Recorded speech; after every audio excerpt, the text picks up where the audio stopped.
aquí yo quisiera sugerirles que tengamos la mente abierta. Ustedes pueden ponerle el nombre que quieran.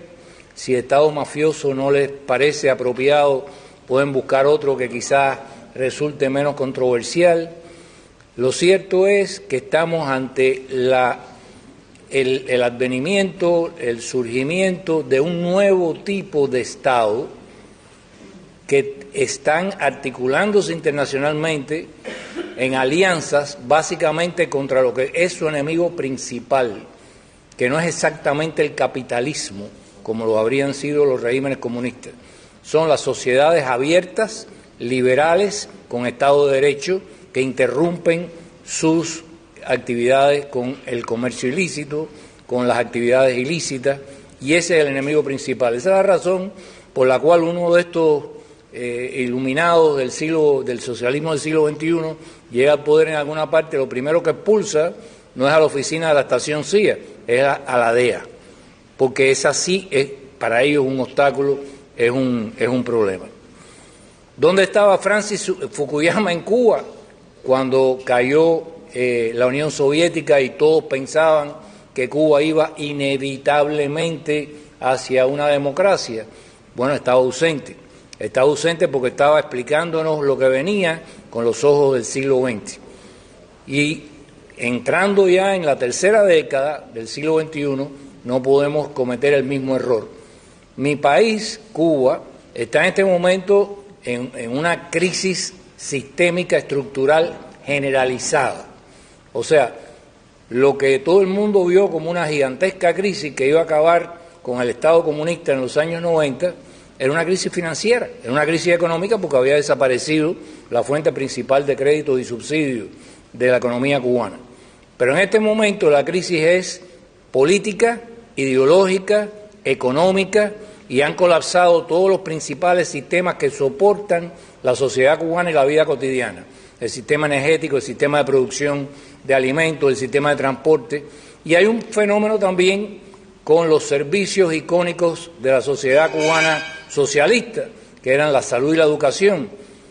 La nueva oligarquía que ha emergido en Cuba, en este nuevo estado de nueva naturaleza, que yo llamo mafiosa, repito, invito a cualquiera a ponerle otro nombre, no tengo dificultad con eso, el problema es entender que es nueva, se ha desentendido de los compromisos sociales del antiguo Estado comunista. A ellos no les importa el desarrollo nacional, a ellos no les importa mantener un servicio público de salud decente, a ellos no les importa mantener un sistema de educación decente, a ellos solamente les importa incrementar sus ganancias en la empresa que domina el 60% de la economía cubana y que es controlado por esa oligarquía opaca. Esa empresa no es cubana, se llama Gaesa, dicen que es militar y en realidad está registrada en Panamá como empresa panameña. Sus accionistas no son visibles, aunque tenemos más o menos un organigrama de quiénes son. Y no puede ser auditada, oigan bien, el 60% de las operaciones económicas y financieras en Cuba, controlado por esas empresas, no pueden ser auditados ni por el Buró Político, ni por la Asamblea del Poder Popular, ni por la Contraloría de la República, ni por el Consejo de Estado, ni por el Consejo de Ministros. ¿Qué quiere decir esto? Que hay un cambio esencial en la economía política del país. El poder ya no está donde estaba, el poder está en manos de una clase oligárquica, cleptocrática, opaca, que no invierte en desarrollo nacional, sino en ampliar sus negocios. Y sus negocios están conectados con todos los elementos ilustres a los cuales ellos se referían antes. Cuando, por ejemplo, Gaesa, en el año peor de la pandemia, invierte más de 4.000 millones de dólares en hoteles de lujo, teniendo más de la mitad de la capacidad habitacional de los hoteles en Cuba vacía, en un momento en que no hay turismo por la pandemia. Y en el país, el gobierno, que virtualmente lo que administra allá, lo que le han dejado son unos rastrojos económicos de industrias ineptas, obsoletas, que no generan nada, invierte 56 millones de dólares en salud pública en medio de la pandemia. Y la gente muere por falta de balones de oxígeno, por falta de ambulancia.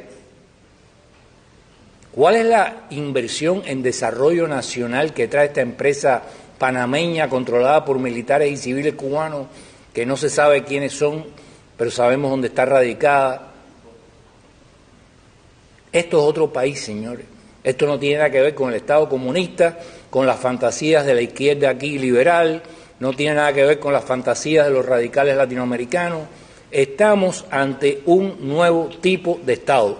Y ese Estado ha colonizado Venezuela, con respeto para los venezolanos, controla a través del Servicio de Inteligencia Nicaragua, controla igualmente las actividades en Venezuela, controla las actividades en conexión con el narcotráfico que está ligado a Evo Morales en Bolivia y maneja economías de millones de dólares que ellos lavan. Hace rato que ellos dejaron el negocio de pasar droga por Cuba, porque por poco se queman en el año 89, cuando el gran escándalo.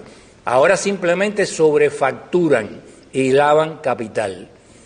¿Cómo fue la construcción del puerto de Mariel? Eran 950 millones de dólares lo que facturaron, cuando habían tenido un contrato con una empresa en Dubái que le hacía la construcción por 350. ¿A dónde fue a parar la diferencia? A Odebrecht. ¿Y cómo manejaron ese dinero? Una parte para ti y una parte para mí. Ok, entonces eso es lo que le quiero dejar. Ustedes razonen sobre eso.